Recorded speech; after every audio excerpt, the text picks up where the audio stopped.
L'Atlético de Madrid a intérêt de perdre face à nous ce soir. Mais avant de savoir pourquoi ils ont intérêt de perdre ce soir, on va se rassurer par les stats.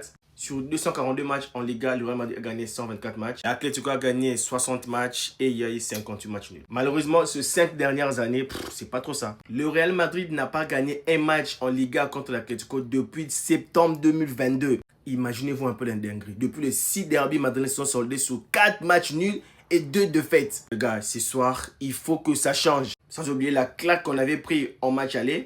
J'en ai encore là et ça fait très mal. Munera Montero sera l'arbitre de ce derby. L'arbitre qui avait mis un carton rouge à Bellingham pour fuck off. Il a quand même arbitré 16 matchs du Real Madrid, 14 victoires, 1 nul et 1 défaite. Voilà. On a quand même un peu de la chance avec lui. Ça ne veut pas dire ce que vous pensez là. VAR Madrid ne savait pas dire ça. Arbeloa qui nous confirme que Mbappé à 100%, Bellingham aussi. Il pourrait être dans le groupe ou peut-être titulaire. Pour Mbappé, je pense oui, mais pour Bellingham, je doute un peu. Pourquoi l'Atlético a intérêt à perdre? Ils vont enchaîner 2 fois le Barça en Liga et en Ligue des Champions. S'ils veulent que le Barça soit fatigué quand ils leur joueront en Ligue des Champions, dans leur intérêt, ils doivent nous laisser mettre la pression au Barça derrière. Vu qu'on est deuxième, on gagne ce match de ce soir et on met la pression au Barça. Comme ça, au lieu que le Barça cherche à s'aménager, ils vont vouloir bien jouer leur match face à l'Atlético déjà en Liga. Et l'Atlético pourrait gagner ce match-là.